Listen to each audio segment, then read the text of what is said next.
The Atheist Experience is a product of the Atheist Community of Austin, a 501c3 nonprofit organization dedicated to the promotion of atheism, critical thinking, secular humanism, and the separation of religion and government. For this reason, we are not legally allowed to use this platform to endorse or oppose any particular politicians, parties, or policies. We are, however, allowed to talk about religion and the effects that it has on society and notable trends that we see in the socio-political landscape. The Bible is not a book that I'm a great fan of. I've never been shy or quiet about pointing out the many hideous teachings found within these slimy pages.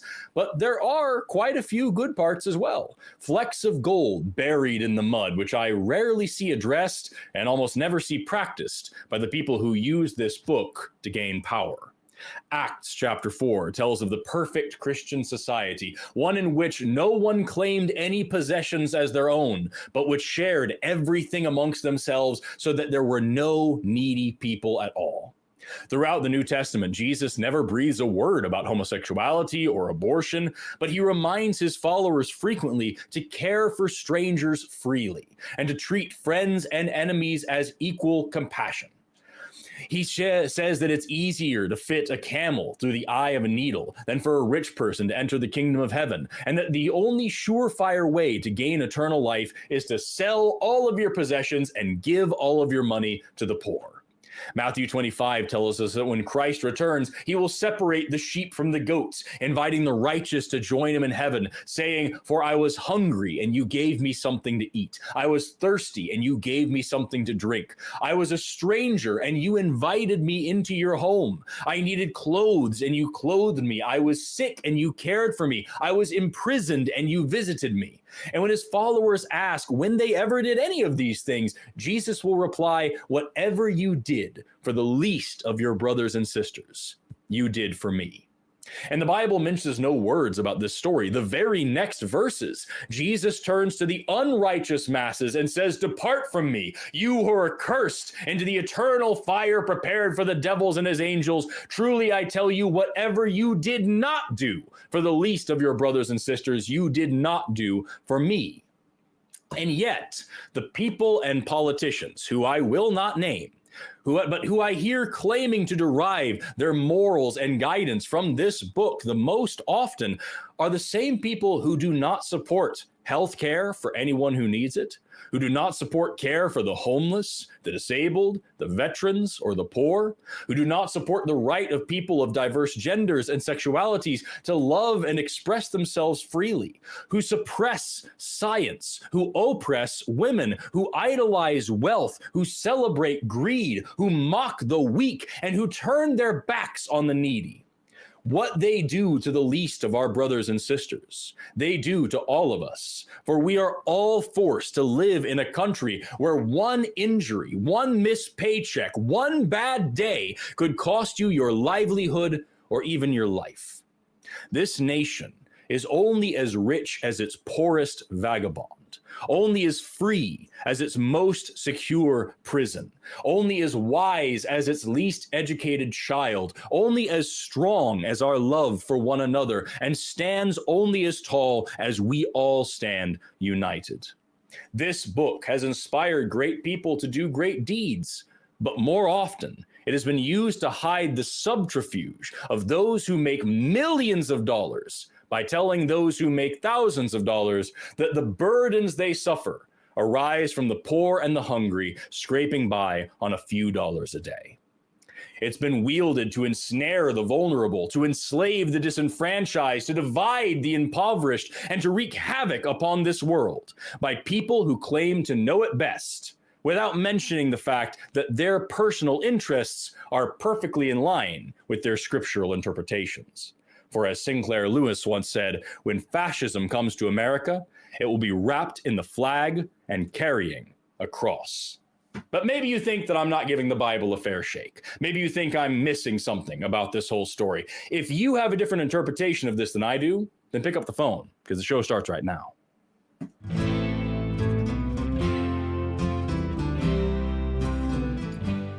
welcome, one and all, to the Atheist Experience.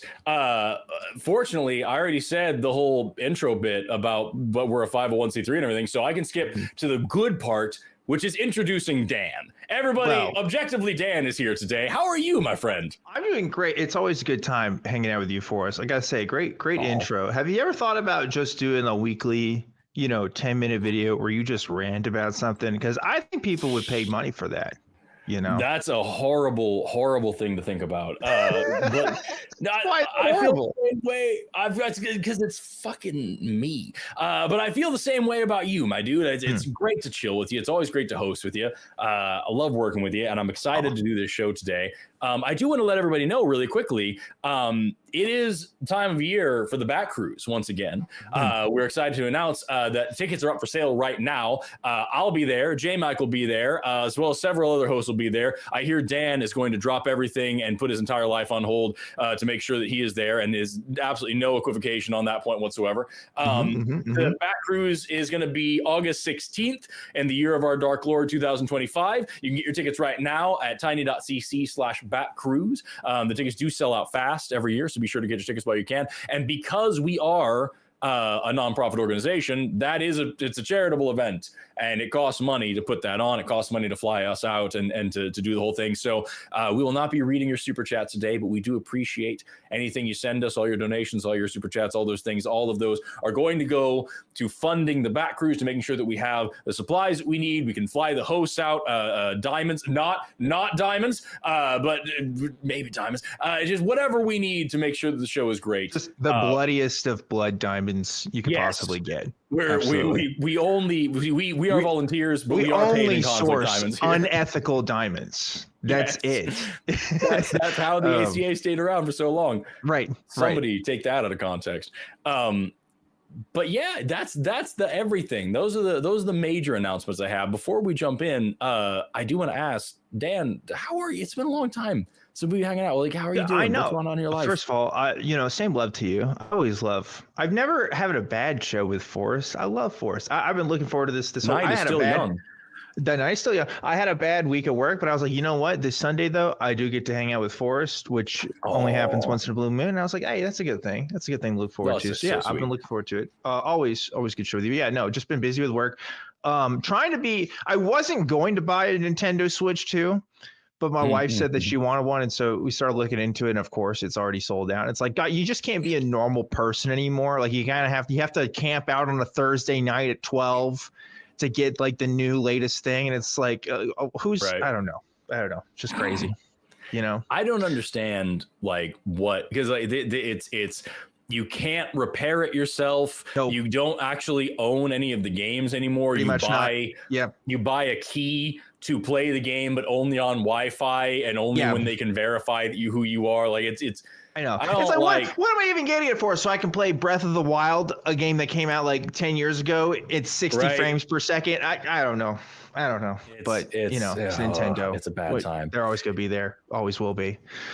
So, regardless of my lack of purchase, I feel like. Anyway, but yeah, didn't get a Nintendo Switch 2 this weekend. So a little bit about that. Thoughts and prayers for Dan. If you could call in with your Nintendo Switch 2 connection. No, just kidding. Don't do that.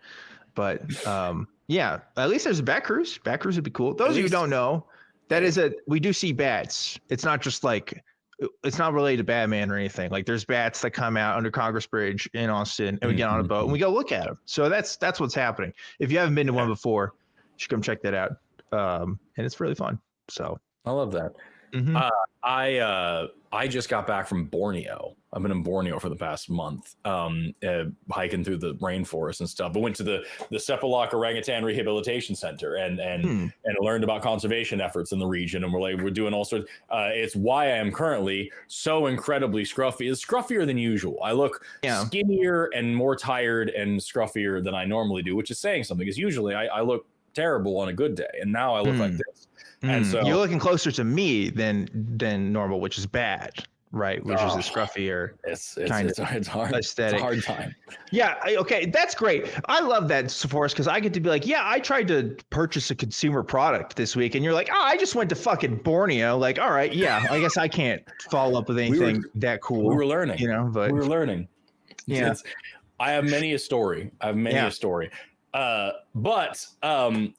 do want to let everybody know, this is a call-in show. We already have a couple of callers online right now, and we'll get to them shortly.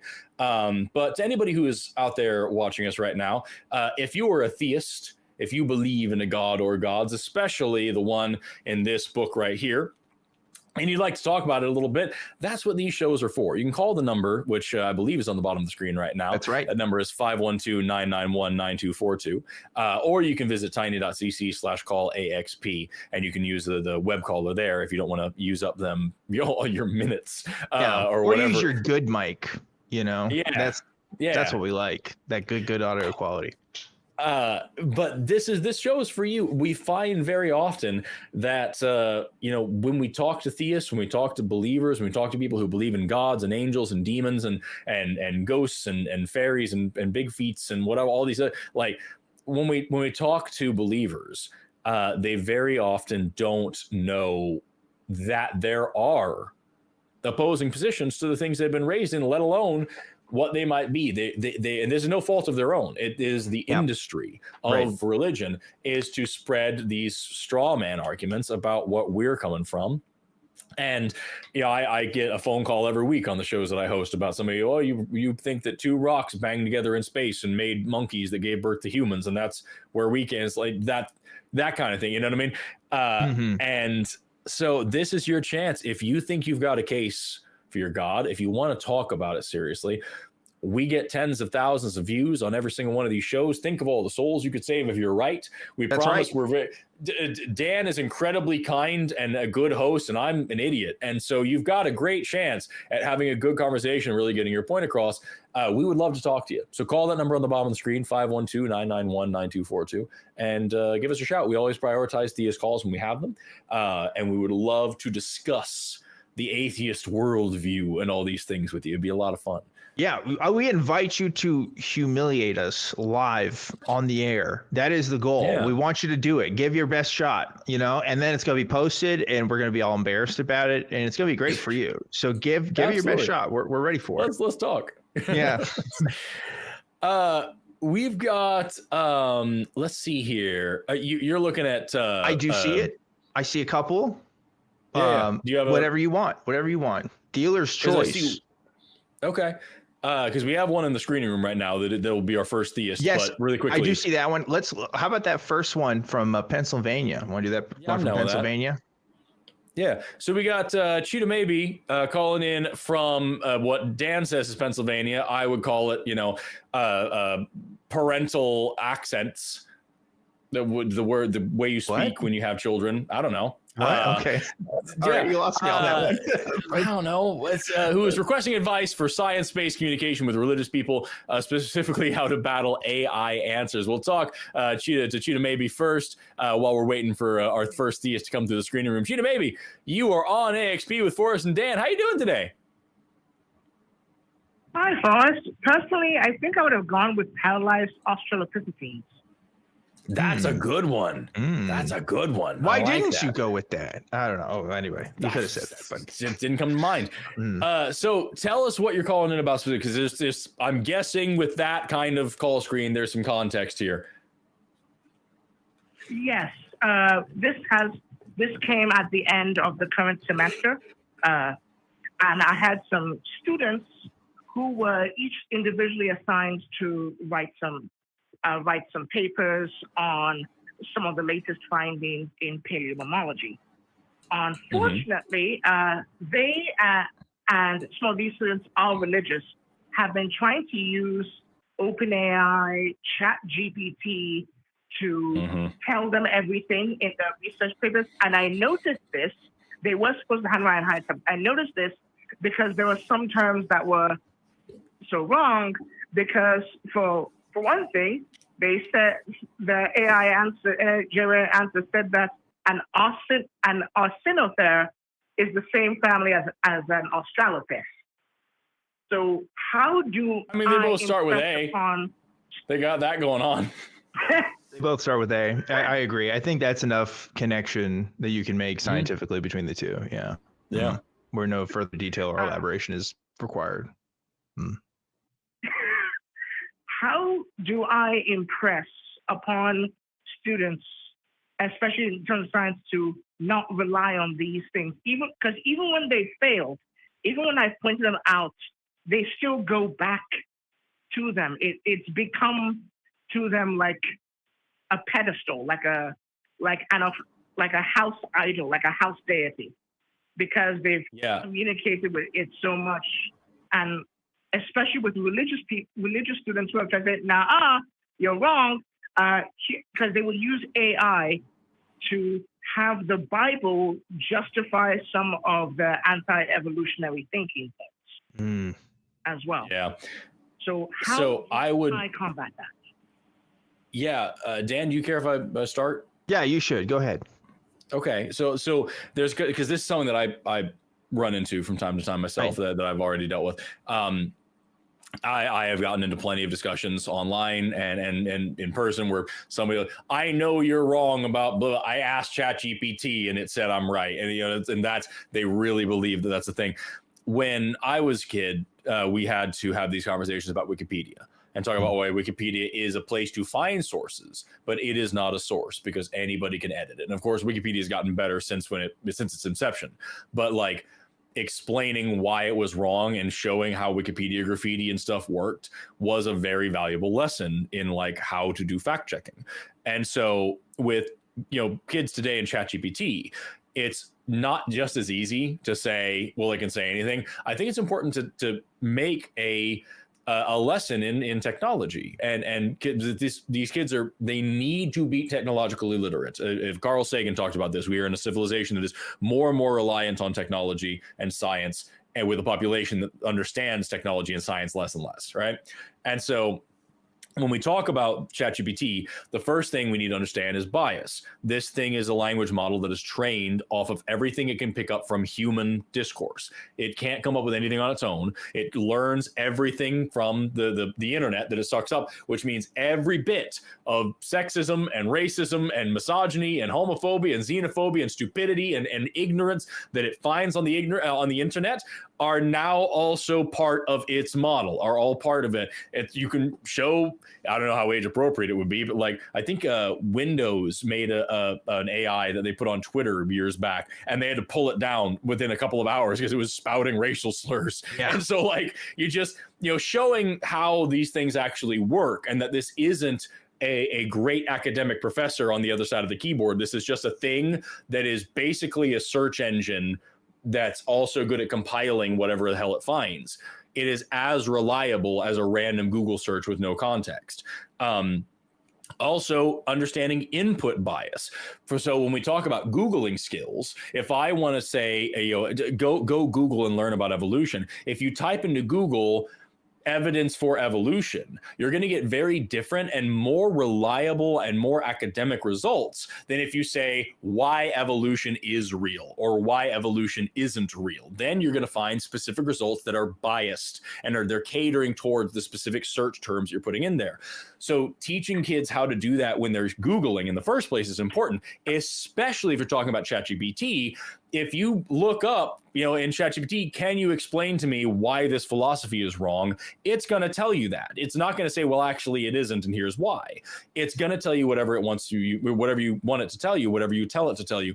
There is also like a ton of stuff right now when we talk about AI research, where it's becoming more and more of a problem that ChatGPT and other large language models like it are overwhelmingly just complimentary and positive. Even if you're dumb as all hell and you're saying things that make no sense, they just say nice things. And they're like, yep, you're a brilliant, what an erudite thing to say. That's really, you're breaking new ground here. This is really incredible, because that gets users happy and it works. You know what I mean? So understanding that these models are designed for good output, not accuracy, that it is a user-friendly experience, not an actual intellectual experience, that's really important. And I think the best way to demonstrate literally all of those things at once is to demonstrate it. There are a lot of cool demonstrations you can do to show how faulty these things are. Ask what was it? There's If you ask how many F's are in a word or something like that, it can't do it. It can't figure that out because it does its stuff by the word, not by the letter. So if you ask like how many times does this letter come up in a word, it'll mess it up. Showing, please explain to me why 2 + 2 = 5 and have it show you how that works. Like, I think those kinds of demonstrations would also be powerful lessons, and showing these kids, like, if you use this, you are boned. It's great for grammar checking. After you have written your essay, put it into ChatGPT and ask ChatGPT, how can I strengthen this argument? Are there any holes in this argument? Are there any ways I can improve the grammar, the flow of this? How can I, what's something that I didn't take into account that somebody could criticize that I do that. I have had professors tell me to do that. The whole class say, hey, you have your end of the semester thing coming up, put it into ChatGPT and have it tell you how dumb it is. Criticize yourself, do peer review early, and then write your essay again and turn it in after that. Just don't have it write your damn essay for you, those are the ways that I would be presenting this to students, and those are things that I think you should be doing too. And I've been talking for like 4 solid minutes. Dan, what do you think? Yeah, I don't have too much more to add other than I'm assuming you're teaching at a collegiate level because you're doing anthropology. Correct me if I'm wrong on that, but I used to work at my previous career. Yeah. Okay. Yeah. So, my previous career, I was in education. And so I understand there's only so much you can do when it comes to course, creation, but it seems to be that from what I've seen from people who still work in education, that the best solution has been in-person assessment and oral assessments as well for a lot of these sorts of knowledge things. Again, if the goal is just to see if they actually know some of this stuff, right?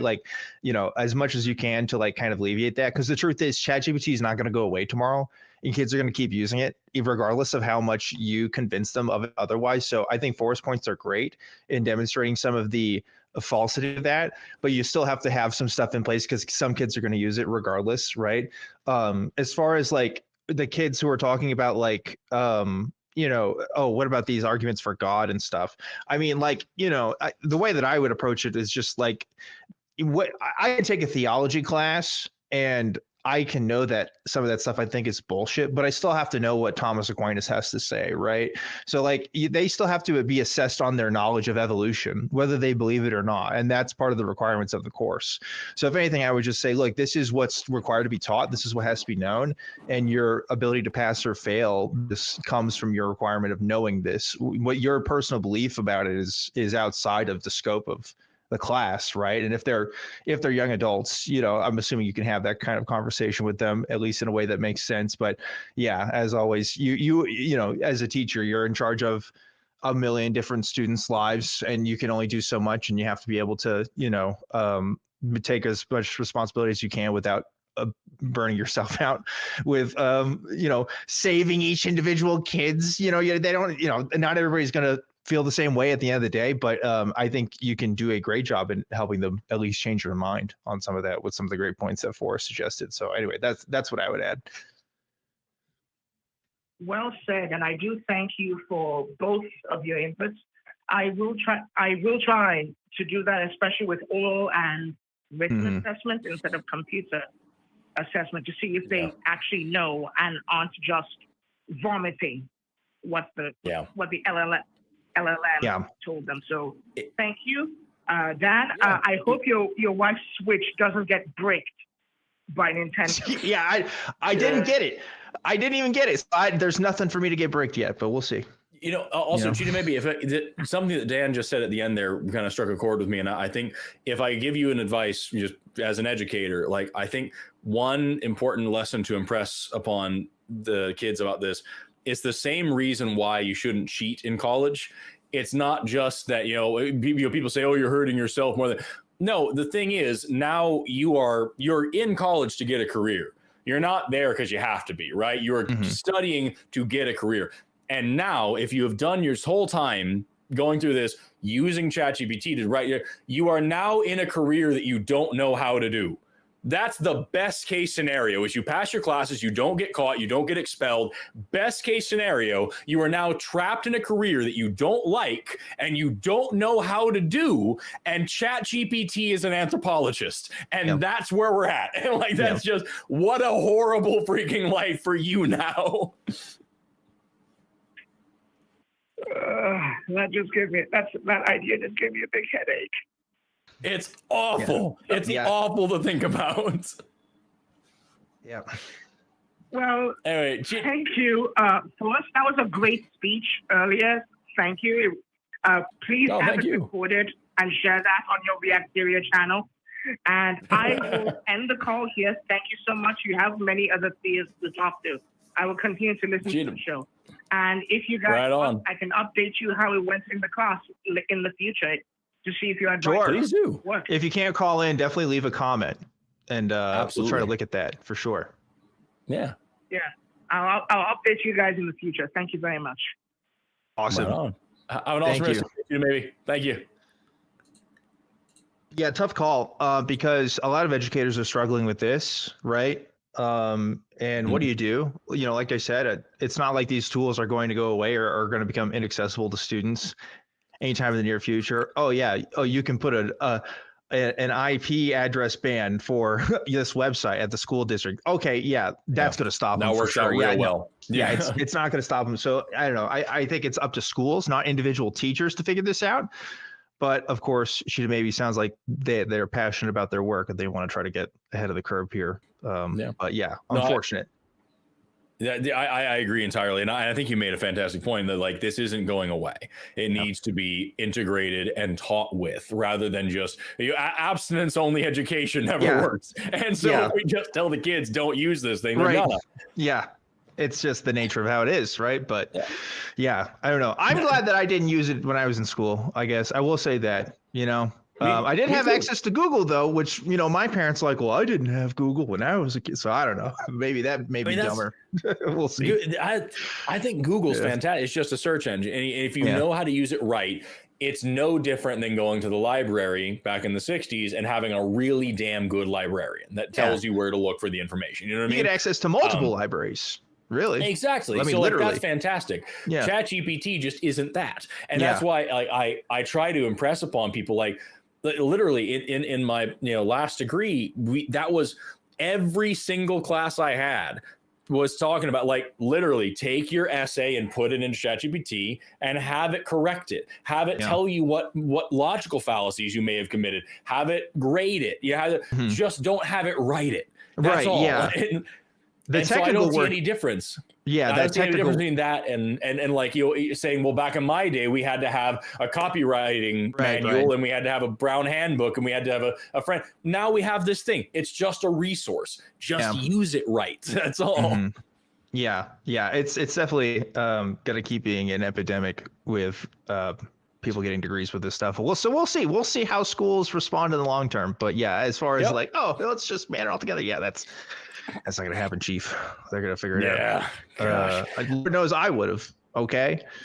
If I was, back in the day, if I was, there was a time when I was younger and lazier that I wouldn't have thought twice about it, and I would have been like, oh, this is easier. You know what I mean? Yeah. And would have hurt me. It would have hurt a lot of people in the long run. Right. Hey, but we got really a lot more callers in the queue now. I'm excited. So we do. And before we get there, it's my actual job to remind everybody that if you like what we do, you could consider supporting us on Patreon. You can give to our Patreon, which ensures our ability to continue to produce the content that you love and also other content as well. You can visit tiny.cc.patreon.axp to learn more about that. You can also become a channel member for as little as 99 cents a month. Just click the join button down below the video, and that'll give you access to special chat emojis. Everybody loves emojis, as well as special YouTube shorts and clips and all sorts of things. We also got merch, y'all. You can get your AXP merch at tiny.cc/merchaca. We got t-shirts and sweatshirts and hoodies and hats and pint glasses and mugs and phone cases and little clothes that you wrap around your dog and probably like beer koozies. We got all sorts of things in there. But second most important is that we're also running a fundraiser. I mentioned it earlier. All proceeds go directly to the ACA, where YouTube does not take a cut. If you click the donate button to support the mission of the ACA, specifically right now, that's going to help fund the Bat Cruise.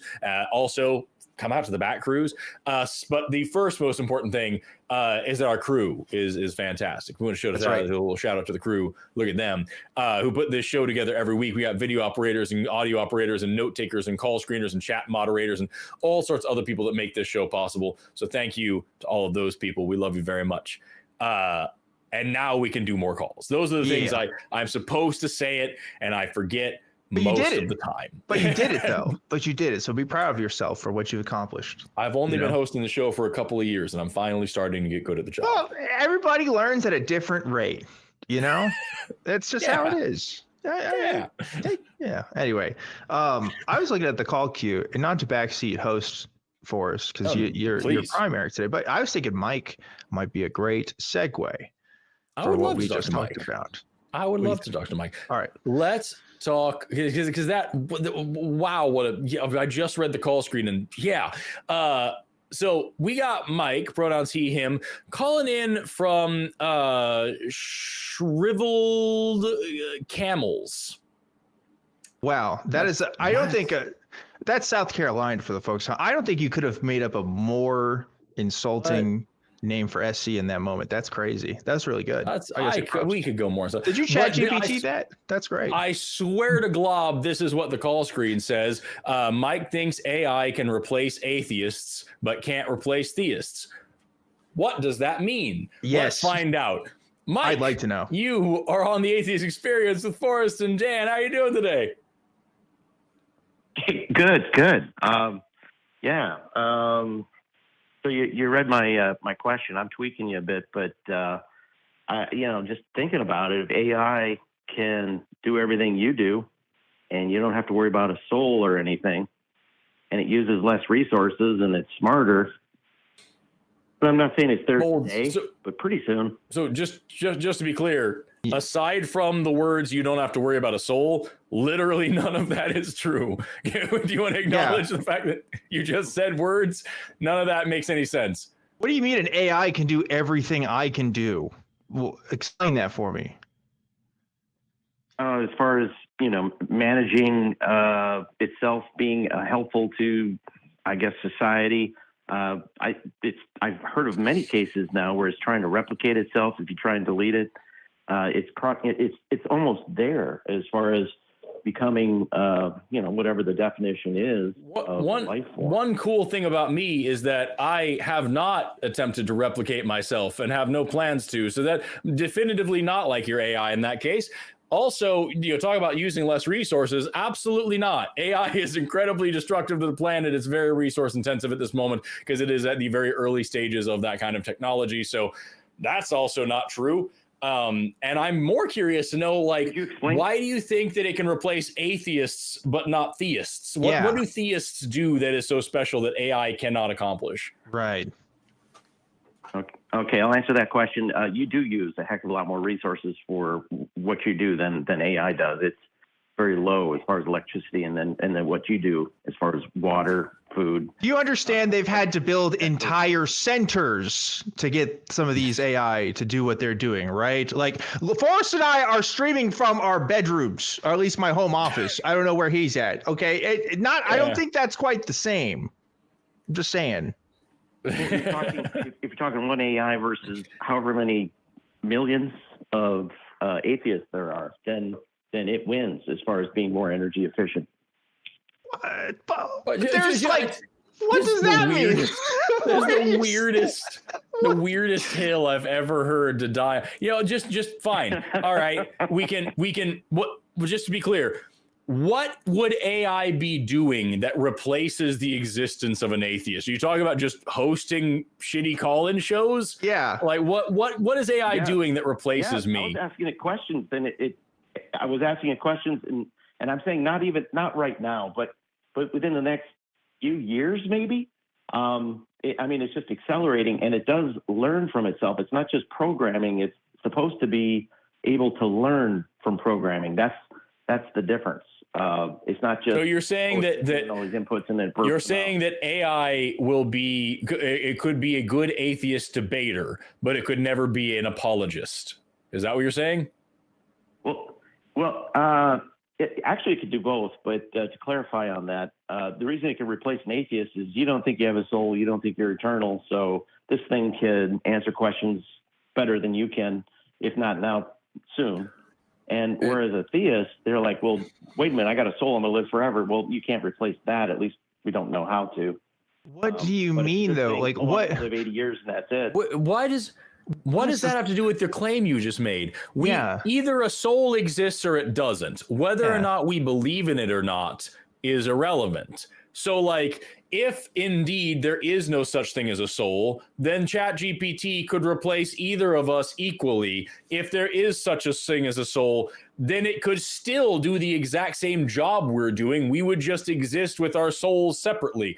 No matter how you slice what you're saying, it makes very little sense. Yeah, like Sora AI, you know, the video AI system, they can recreate pastors doing sermons just as well as they can atheist YouTubers. Like they're on equal ground there as far as what it can do with its source material. I'm really having a hard time understanding the difference that the soul is making in this argument. Well, the soul part is the difference between intelligence and you know, an actual being with a, you know, a person. That the soul is the difference, something that lives forever versus, you know. Somebody could come to Christ through an AI video, could they not? Like if they saw a sermon created by an AI? I'm sorry, it's your question about the AI? Yeah, well, you're saying that the soul makes a difference, but I actually beg to differ because I could make an AI video right now of somebody giving a sermon from the Bible that could be just as convincing to somebody, if not more so, than a real living human person. And if that wins somebody over to Christ, how is that not doing the work of a theist? Well, Forrest already busted me on this. It doesn't matter whether you believe you have a soul or not. If you have one, then that is the difference between people and AI. So I was waiting for you to discover it, and Forrest nailed it right away. So kudos to you, Forrest. But yeah, I mean, they could make up sermons from the internet, but the difference between AI always and people will be AI is electronics, might be really smart, but it doesn't have a soul that's going to live forever like people.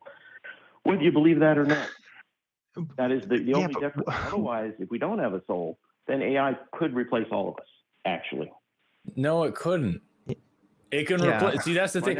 AI is just a technology. It can replace certain things that we can do. It can replicate poorly certain things that humans can do, and maybe some things they could excel at. So, like, take for example a self-checkout counter or an ATM or like an assembly line that's automated. Like any of these things that have taken human jobs, right?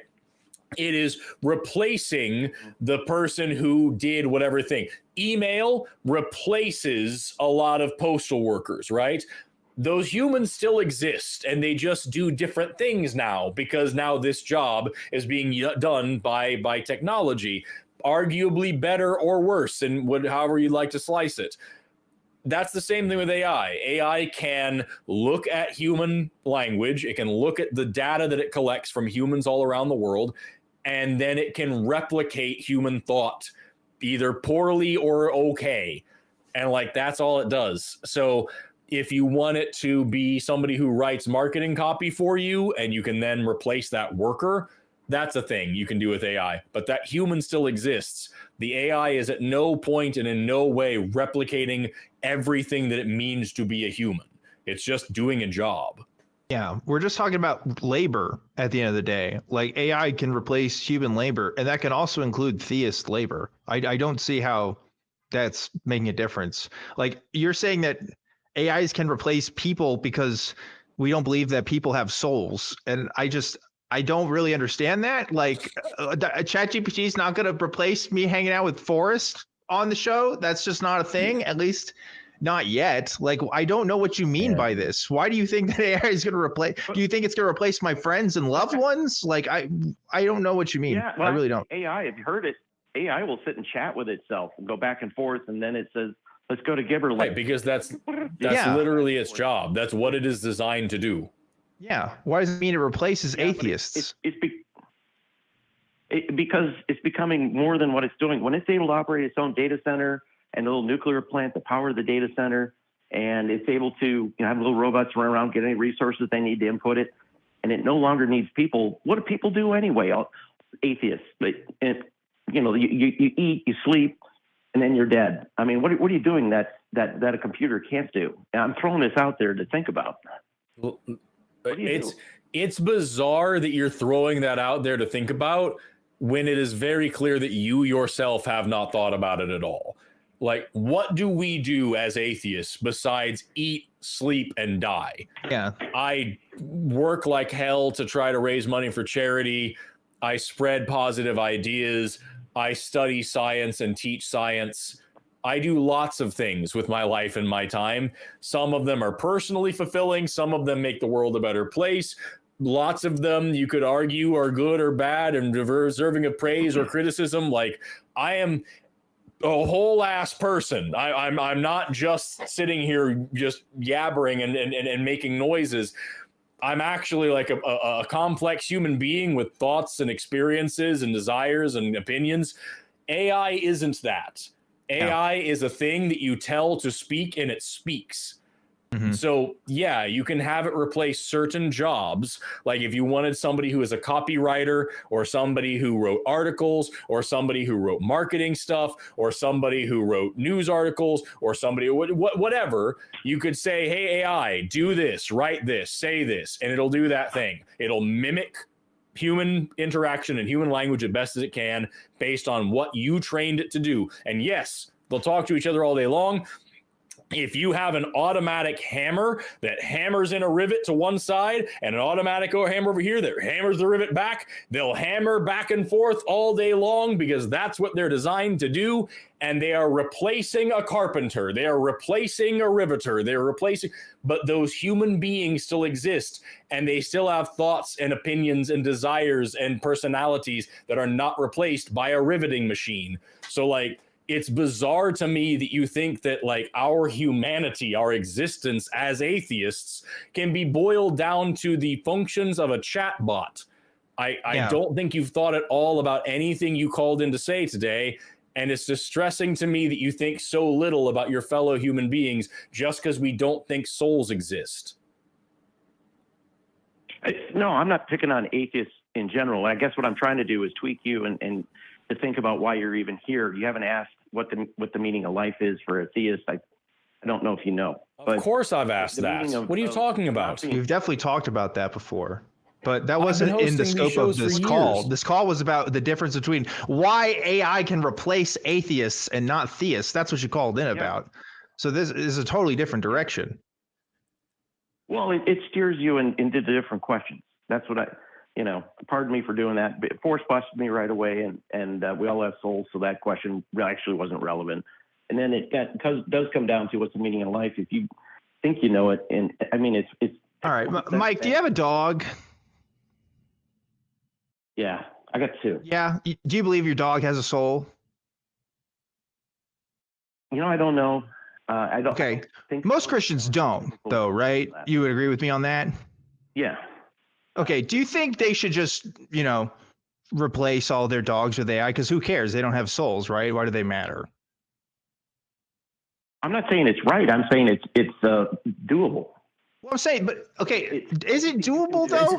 Is AI? Like that's the thing. Like, do you see this pessimistic, like very simplistic view of just getting rid of everybody's dogs? You see how ridiculous that sounds? Like that's what you're talking about with human beings right now. I want to challenge what you just said, Mike. I think you just bullshitted us trying to bullshit yourself. You really think it's doable? If I give you an advanced Tamagotchi at this moment, will it 100% replace your relationship with your dogs?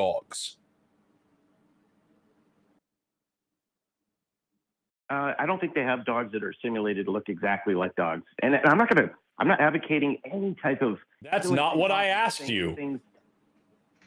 Go ahead. What did you ask? Would it replace it in any way? If it was a perfect simulation and what is the movie Blade Runner? I wouldn't know the difference. We're not talking about perfect simulations. We're just talking about AI. Yeah, if I designed an AI, a weird little digital pet that all it does is it gathers data on what dogs are and how they behave, and then when you tell it to be a dog, it simulates a dog.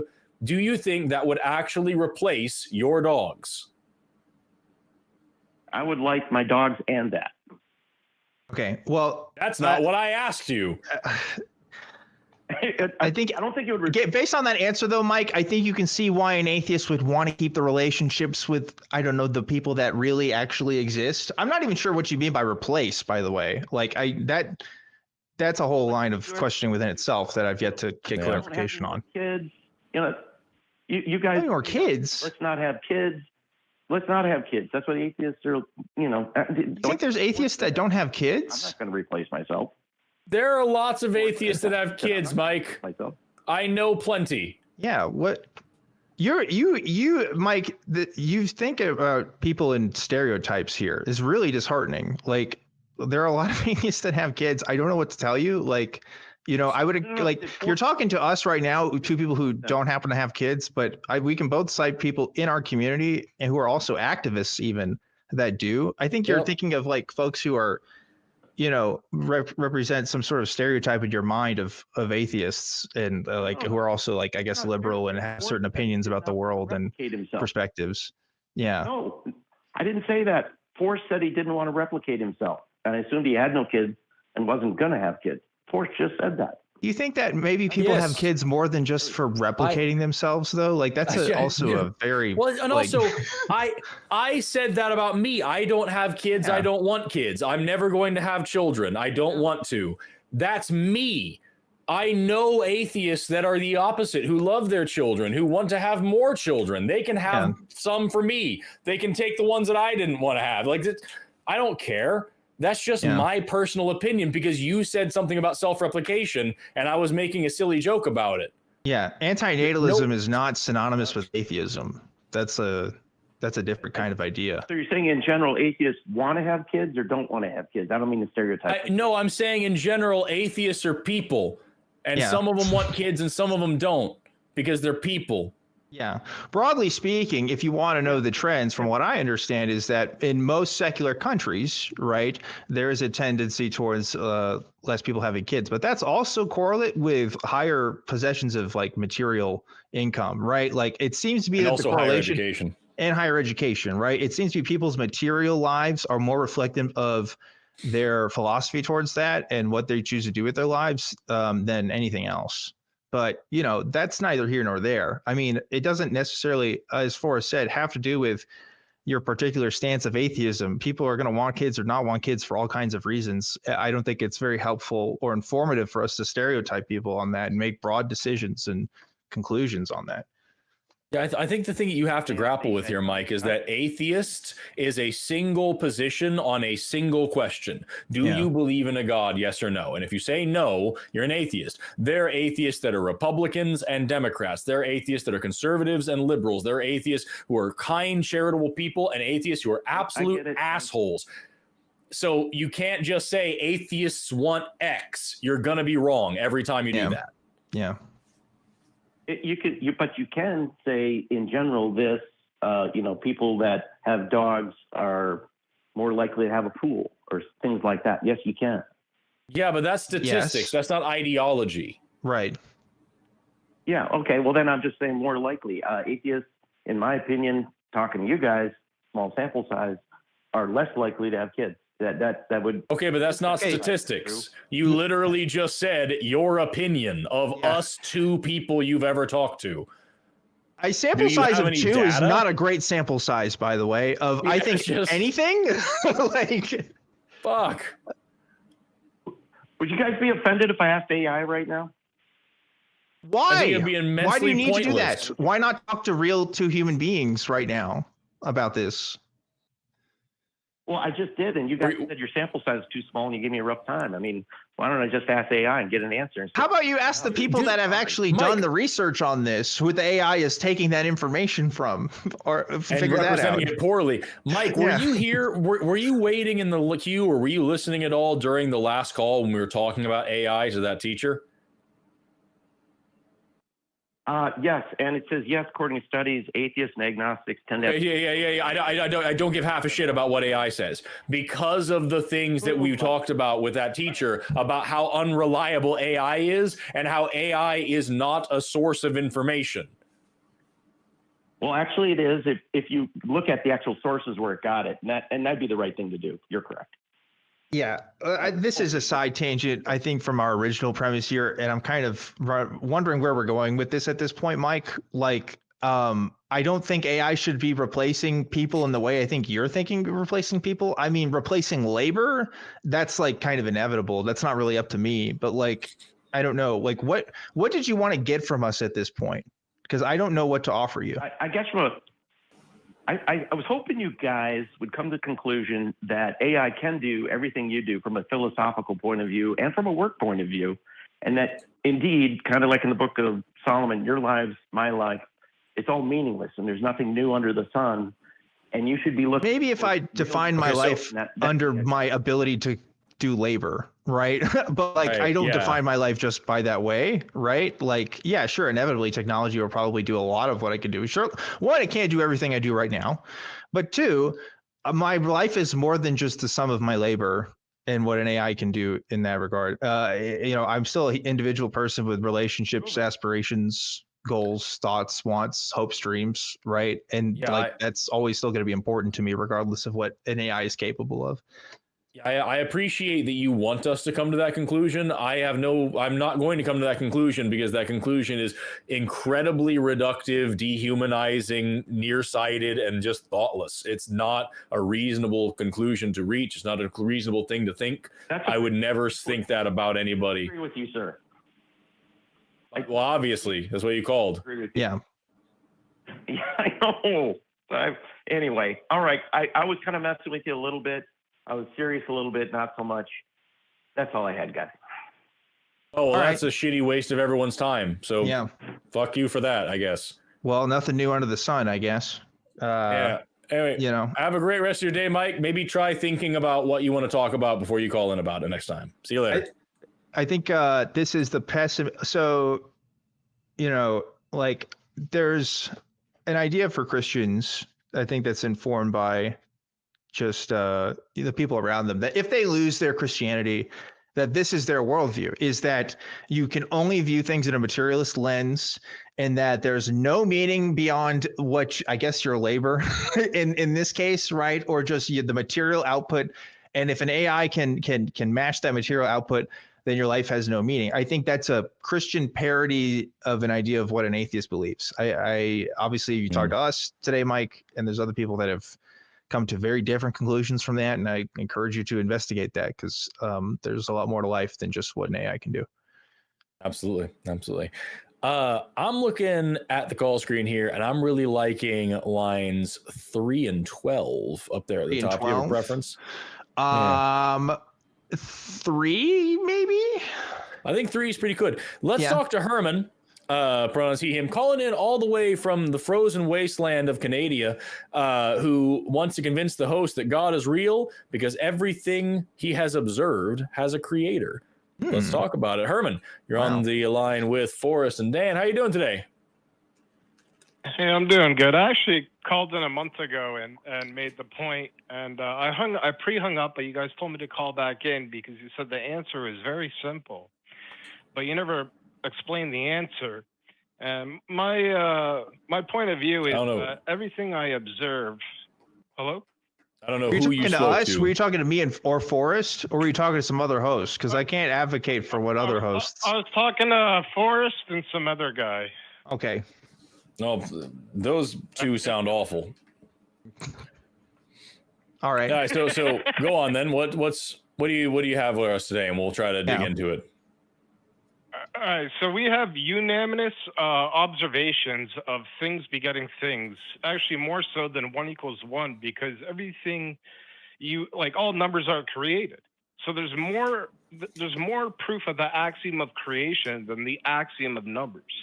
So when I look at a anything in my room. For instance, me, I have two creators, my mother and father. The sound you're hearing, I am creating that. Everything, you don't even, it's not even look at the trees. You can be blind and hear a fart and you know someone created the fart. Everything you observe has a creator. Energy is created from, if it's light energy, a light source like our sun. If it's thermal energy, a heat source like a fire. If it's kinetic energy, a motion, something that created motion is the creator of that energy. So everything I observe, even God has a creator. Men create gods and gods in their mind, and Satan's in their mind. Everything you observe has a creator. Why wouldn't the reality, for instance, you're at a black and red roulette table, let's say, and there's no green. And red is a thing with a creator, and black is a thing without a creator. And all you have is observations of red, things begetting things. It's been red that for 38 years that I've been watching this roulette table. Whatever I look at has some type of creator. Why would I bet on black? I know the machine's broken. So here's, you gave us a lot there, and I immediately have a couple of questions. First of all, just to be clear, when you talk about energy being like, energy isn't created. Energy is just, it changes forms. It's transferred and it's released. It's emitted. That normally I wouldn't be pedantic about that, but given the specific circumstance about what you're calling in here, I feel like that's important to point out, because that kind of brings us back to the beginning of the universe where you're saying it must have a creator. Paradoxically, you then said God also has a creator. Gods are created by men to explain things or whatever like that. But ultimately, your actual argument that you appear to be making here is that the universe needed some sort of creator, which I would presume we could colloquially call a god, which isn't what you're referring to when you talk about the ones, that men create to fill in the gaps of their understanding. So that actual creator that actually created the universe, what created that guy? I don't know, but that does not mean it does not have a creator. Just because I don't like, I don't know the next one will equal one. Yeah, I didn't say it did. I'm asking you, do you believe that the creator of the universe had a creator? I don't know. Okay. So how come you get to say you don't know, and we can't say we don't know where things come from? That is exactly my point. Is when we talk about the beginning of the universe, we have a line where we can say we don't know what happened there. We don't have the math. We don't even have the right questions to ask. I don't know what created the universe, or if anything created the universe. That question is inaccessible to me. And you're saying no, it is absolutely a creator. But then one step before that is where your I don't know is. And I don't get why you're cool with doing that. I don't know what created we'll call it the creator of creators. But if something had to create time, whatever set the first object in motion created time. If there's no before, then it leads to a primary creator, a first creator that created time. And how our reality's physics works may not apply to its reality, because it is in a different reality, a timeless reality. How do you know, Herman, that our reality's physics and whatever else you said, like the laws of physics that we exist under today, how do you know that those were exactly the same just before the Big Bang, whatever before the Big Bang means? I don't. Exactly. Right. So and neither do I. Because I'm not a physicist. I don't even know if we have a way to assess that question. So here we are, both of us ignorant about what was going on before the concept of before had any meaning. And you're saying a guy was there and he did some stuff. And then I don't know before that. No, I never said a guy. I said a creator. There's a big difference. It's a guy. I'm not even defining it. Well, then it was a guy if it was a guy. But here's the thing. 1 equals 1, and the next one will equal 1 even without seeing it. Because all the ones previous to it have equaled 1. That's the axiom of numbers.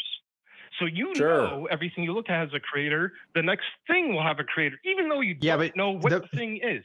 The problem is you're defining the system that this exists under follows the same rules as the system itself. I mean, this is like when Christians say, oh, how can you prove the scientific method? Because you can't prove science with science. This is the same kind of like problem of like metaphysics, where it's like Forrest already pointed this out, but I don't think you addressed this, which is you're assuming that something had to come before because our universe allegedly works in that something has to come before. But how do we know that the system itself has to work that way? Why does time itself have to work that way? Because that's how time works. But why does it have to be for time itself, though? That's the thing. Like, you're talking about observations outside the observable universe, right? We can't extrapolate on that. We don't have the ability to. I say I don't know. But just like I know the next one will equal one, I know something created it. Now here's no, but you don't. You don't. Convince me if but you you don't. name, if you literally just said I don't know, and now you're saying I do know. You said it in like the same sentence there. Like that's not how that works. You just don't know, right? Okay. Do you know the next one will equal one? That's not what we're asking. We're talking about what happened before the beginning of the universe. That has nothing to do with what the next sequence of numbers. Like, I know one equals one equals one equals one, and I know that the next one will equal one. Yes, I don't know where the first one came from. And you're saying, I do know where the first one came from. It was another one, but I don't know what came before that. And I'm just saying, why the fuck are you adding this extra thing in there? Just be honest and say you don't know a thing, rather than saying I don't know this other thing that is contingent upon this thing that I don't know exists, but I'm saying it exists, and then I don't know about the other thing beyond that. It's so weird. Yeah.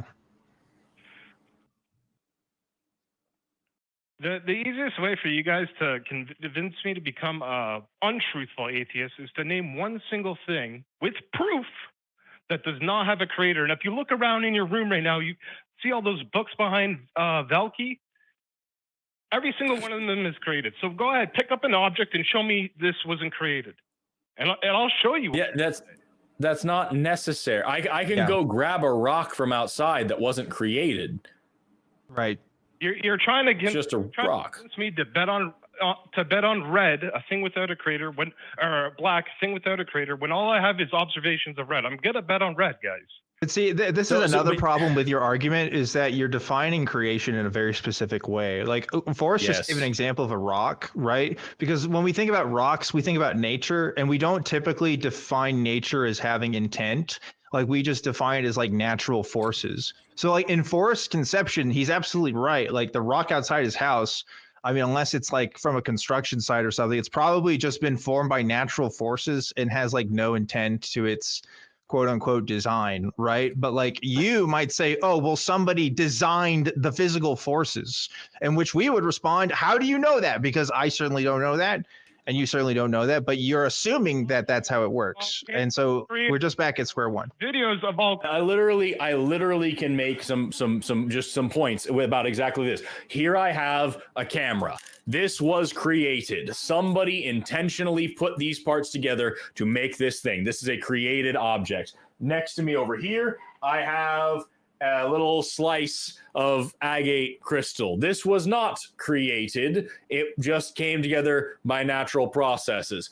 Now here's a middle ground. Here I have a scallop shell. This was created by an animal, but it did not have intention behind it. So arguably not created, just another natural process, but also still had living material. See, there's a lot of nuance in this, but you are using the word created to mean anything that had anything contingent and anything with an antecedent, anything with anything before it.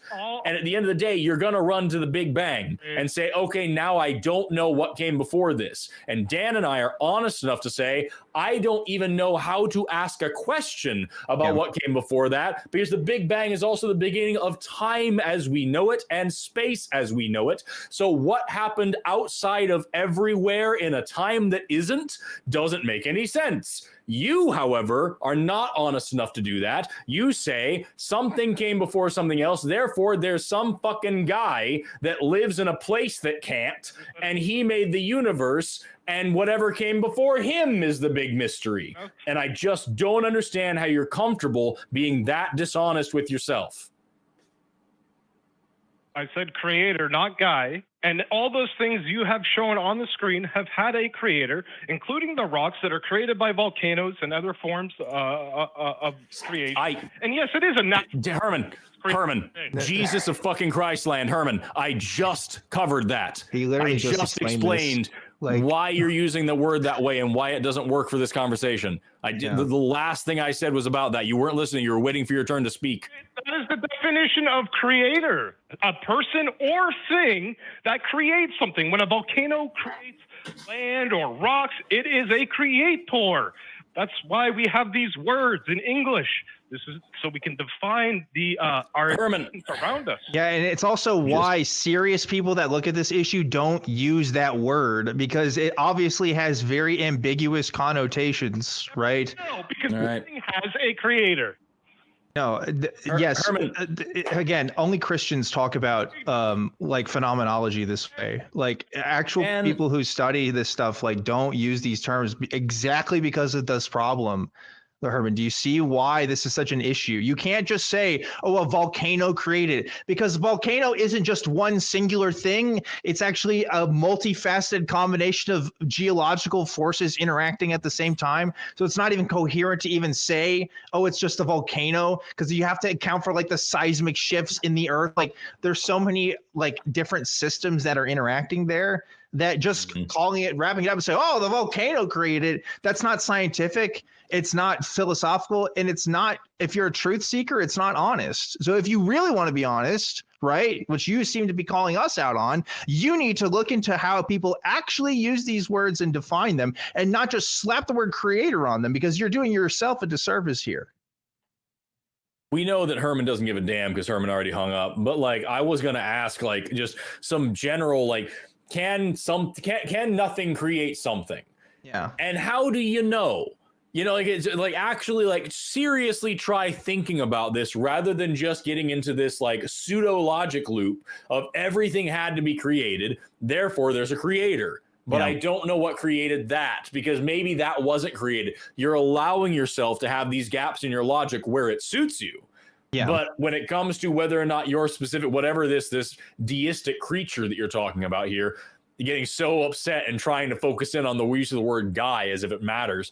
Like it's just fucking embarrassing to sit here and lay down this logic rules that you yourself are not going to follow in order to try to box us in to some dumbass linguistic trap of the word creation. It's just useless. But I do tell you what,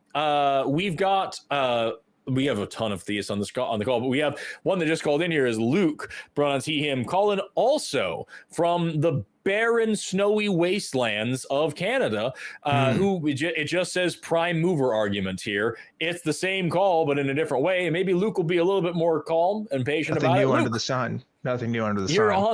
You're on XB with Forrest and Dan. How you doing? Maybe I could feel the void that you felt on the previous caller. That's the reason I called, because I was listening to him and I'm like, they keep asking the same question and he's not answering the question. How do you know? Right? Yeah. That is the prime mover. It's your question that hasn't been answered yet. Am I correct? Yeah. I would love to hear what you have to say about it. So if you have some this is you're starting the call now. So if you have some pretense that you want to bring in, we give you time to do it. What's your prime mover argument? So so you guys know I'm a Catholic, so we have a different definition of God than many other Christians have. It's a little bit different. It's similar, but a little bit different than the others.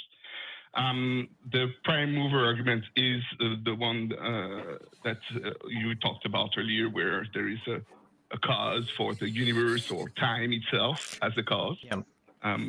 There is a being that is outside of time, so no bounds to time, that we call God.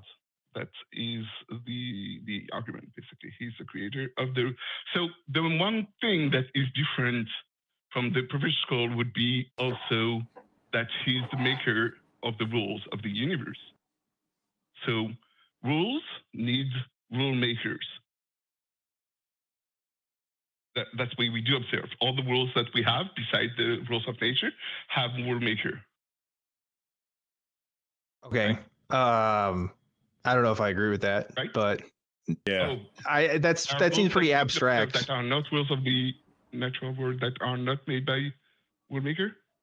I don't see that as a natural law. Like I don't know if I observe nature and I say, oh yes, rules need rule makers. Like that doesn't seem to come from any observation that I've seen. That just seems like an idea that sounds nice. That is a rule that doesn't have a rule maker. A rule that doesn't have a rule. Well, again, if you're an atheist and you view the laws of nature, I'm not necessarily going to say, yeah, these have a maker. There's nothing that compels me to that. I'm just observing a rule. Yeah, I would throw out there just like, take for example, like take for example special relativity, right? So special relativity is a rule of the universe, but I wouldn't say it necessitates a rule maker because it's literally just logic. It's logic that stretches your mind, but it is just logic. If you understand like the primary concept of physics is that like any question in physics you ask is contingent upon the observer. From what perspective are you looking at this thing? And if we understand that the speed of light, in order for physics to work, has to be consistent. Everybody's perspective, no matter where you're looking, light is always doing the same thing, right? It's always traveling at the same speed for you. If that's the case, then special relativity happens. Moving faster dilates space and time. And so like special relativity first. Sorry? You don't need to do that. I understand what you mean when you say that the rules of nature doesn't have rule makers. I'm asking you, beside those, are there rules that you know of that don't need rule maker? What I'm trying to present to you is not just the blanket atheist position. The laws of nature, I don't believe, have a rule maker. I'm saying like this is an example of a rule that is out there that is just rooted in logic. If you understand the basics of how the universe works and just how logical thinking works, this then naturally flows. Because obviously I can't say any law that's been made by humans that wasn't made by humans as well, right? But if I talk about the universe at large, I don't have to just fall into the atheist trope of saying everything in the universe is natural because I said so. I can actually show that this is something that just is contingent on just rational, like the consistency. Yeah, I don't even, and to your point, I don't even think you have to necessarily postulate naturalism. I'm just saying I observe the rules of nature. I make deductions based on those observations, and I conclude that there seem to be rules. Again, nothing in that line of reasoning, in that chain of reasoning means, oh, there's a rule maker to those rules. Like I'm just seeing rules. I don't know why I have to conclude that there's a rule maker. Okay, to answer the question, why do I have to conclude there is a rule maker? It's based on the other observation that you have. You do observe, we agree that we do observe that every rule that we observe, beside the rule of nature, have a rule maker. Do we agree on that? No, I don't know why we're postulating that. Why are we making exceptions, first of all, for the rules of nature? But like, yeah, if we're going to make a game or something, if we're making the rules of chess, then yeah, somebody's making the rules to that. But like, that's so arbitrary. I don't even know why it's relevant. I'm sorry, did you understand the question? I feel like no, I need help. I need to understand, why are you making exceptions to some rules and saying, besides these rules, which we observe in nature, which seem to be the most important part, everything else that we come up with as humans has a rule maker? Well, yeah, of course. Like, I don't know. That seems so, okay, you know. We agree. Besides this one, all the other ones have rule makers. And that's why, the reason why we do have this conclusion that there should be a rule maker for the rules of nature is based on the other rules that we do observe. They need rule makers. Just to be clear then, ordering things that are in disorder. It is, so just to be very clear, what you have just openly just admit, that is the definition of special pleading. Yeah. Is everything needs a rule maker except for God, who made the rules, and he doesn't need a rule maker because he's so fucking special. That you have just created a logical fallacy for yourself in order to get around the fact that you just don't know a thing. Yeah. Wait, aren't you the one making the special pleading that we don't need a rule maker? No, because we're saying blanketly that there doesn't need to be any rule makers. There's no special pleading there. Yeah, that's Special pleading also, would be if Forrest was like, well, these rules need rule makers, but everything else doesn't need rule makers, right. which is what you're doing. I'm also perfectly willing to say I don't know where the laws of physics came from or if they could have been different or anything like that. Like, as far as I understand, there is no possible different laws of physics. But I'm not a physicist. I'm a biologist. I don't know. I would not want to be a part of any physics club that would have someone like me as a member. So, like, I don't know, and I'm willing to just say I don't know. But what you're doing here is saying there must necessarily be an answer, which you have no proof of, and that answer must be this guy, which you have no proof of, but that guy doesn't need to follow the same rules as everything else, which you have no proof of. That are wrong. So many things, so many claims. So you started with the claim, we don't need a rule maker. And then you change your claim. No, we didn't start with the claim, actually. You started with the claim. And your claim was every rule has a rule maker. That is how this conversation started. And we contested that claim. That's how this happened. I have never made the claim that that rules don't need rule makers. My claim is that I don't believe you when you say that they do. I have no reason to believe that the laws of the universe necessarily had to come from some guy. I have no reason to think that's true. So I'm not saying it isn't. I'm saying I don't believe you when you say that it is. Yeah, if you don't believe me, but you don't know, that's your answer. That's cool. Yes. You can still be not knowledgeable. You have the information. You don't think it is true or correct information. You test the information that you have to compare it to reality, right? You use your own tool to compare it to reality, and you evaluate the answer or knowledge that you receive from someone who gave you knowledge about something that you didn't know before. That's if you don't know. But if you do know that we don't need a rule maker, that's a different claim. So when I ask, do we... Right, which is why neither of us have made that claim. Right. We never said that. Nature, and you say no. When I asked you, do we agree? And you said no, right? Right. What happened at the beginning? Right. Right. You made the claim. So you agree. And we don't agree with the claim. We don't agree. We don't agree. Yeah. I don't know how to make this any more clear. Luke, if I tell you right now that there is a literal elephant behind my bookshelf here, you can say, yes, there is, no, there isn't, or I don't believe you. Yes, there is, or no, there isn't require evidence. I don't believe you is putting the burden back on me as the claim maker to then provide evidence for you to make a judgment. That's what we're doing. You said every rule needs a rule maker. We're saying we don't know that's true or not. We have no reason to believe that's true. So I don't believe you until you give me a reason to. Have you verified that? How do you know, Luke, that every rule needs a rule maker? Yeah. So for us to know that, to have this knowledge or acquire this knowledge, we need a common basis, something that we both agree on will be used to measure if it's true or not. Do we agree?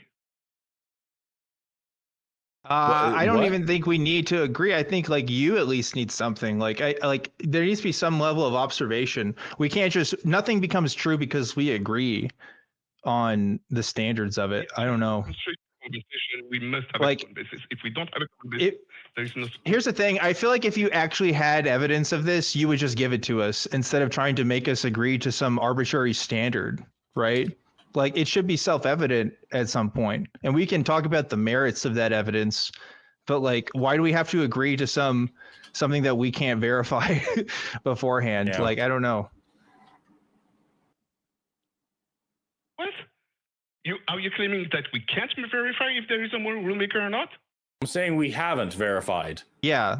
How do I don't even know what standards you're saying we have to agree on some standard. I don't even know what that would be. Correct. I don't even know how we could do that.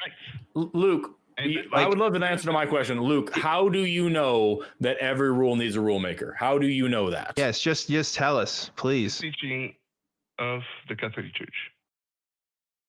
The teachings of the Catholic Church. Okay, so you don't know. You have a faith-based belief. You're asking me my basis, right? With you, that's my basis. It's not yours. But if we want to have a constructive conversation, something that goes towards the truth, we need to build a common basis, a basis from which you and me could build from. Right now, you're saying I don't know, and I don't have the common basis where I could build from. For example, the elephant in the room. Well, here's why I'm hesitant to agree with that. It's because every time we talk to folks like yourself that make us agree to these things, you always have these weird logic games that you have us agree with. And if we agree to premise A of this logic game, then we must agree to premise B and premise C. And it's like we're just going to disagree on semantics. Like I feel like I've had this conversation a million times. It always ends up that way. You know, if I can, like I agree. We need to have a common basis that we can assess these claims. So here's the thing. You just said that the way you know what you said is true is because you have faith, because it is the Catholic teaching of the Catholic Church and that you are a Catholic. And so therefore, that's just what you're standing on. Dan and I are basing our beliefs on evidence. If we don't have evidence for it, then we're not going to believe it. So I agree. We need a common way to sort this out and figure out if what you're saying is true. Which is better? Which is more reliable? Evidence or faith? Let's find it. That's the word. Did you stop talking at all while I was talking, Luke? I am asking you to let's find together, you and me, this common basis. I agree with you. We need a common basis. I agree with you. We don't need to do Luke, that. All you have to do is give me a second. Luke,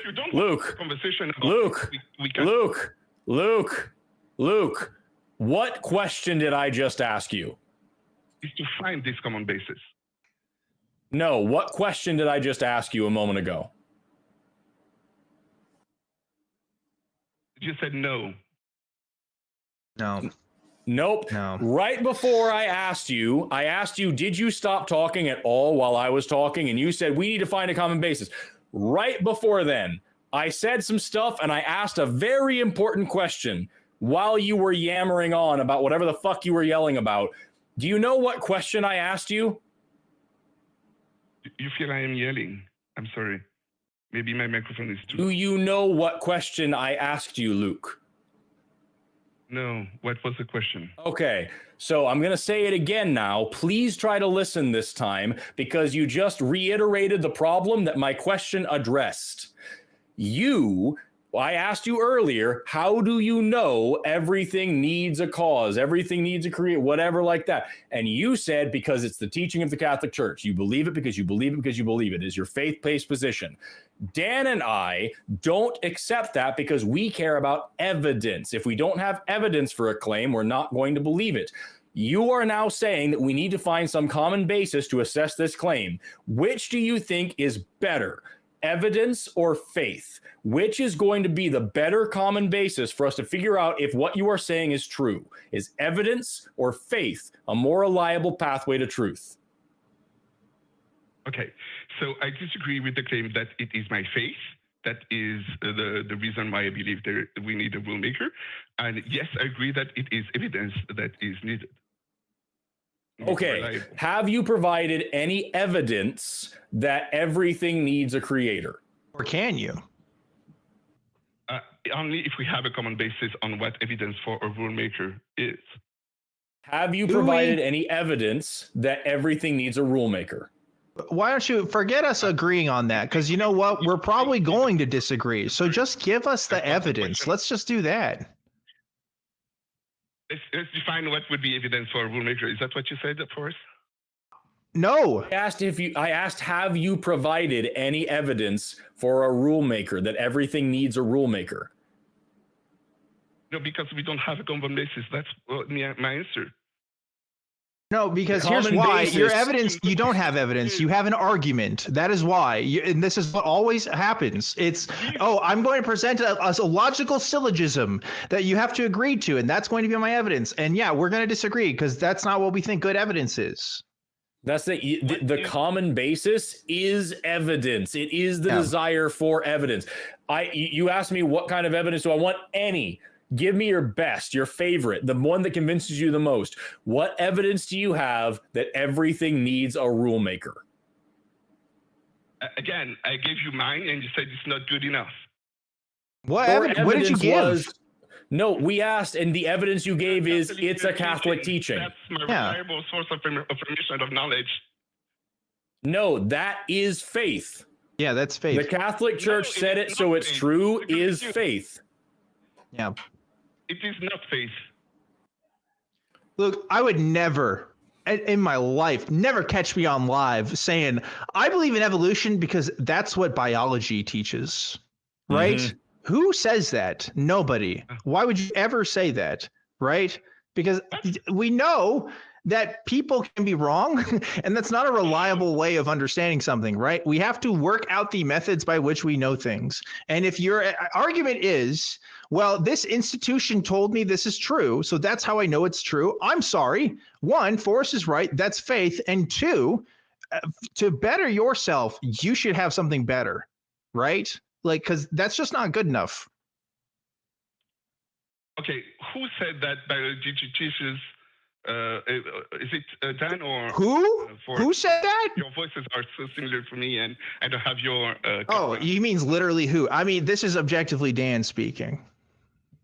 Okay, sorry. Thank you, Dan. So when you say that you will never say biology teaches that evolution is true, that is not the evidence that you will bring. What you will bring for evidence is a teaching for some scientists, like many, not your own research on evolution. Am I correct? Well, I'm not. The point is, I'm not going to hang my hat on. Oh, well, scientists say that evolution is true. Like that's not good enough, right? Because scientists say a lot of shit, right? Like you have to be very specific in what you cite and how you bring that argument to the table. I wouldn't just say a scientist said this. I might say this is the observation of some group of scientists, or this is, like there's. I would be a bit more specific than just an institution told me this is true, which is what you're bringing to the table by saying the Catholic Church says this is true. Think of someone who says, well, but science is not evidence. What science says are not evidences. What would you then say? You would say, okay, what would be evidence for evolution, right? That would be your next I agree. What a scientist says isn't evidence. Evidence is evidence.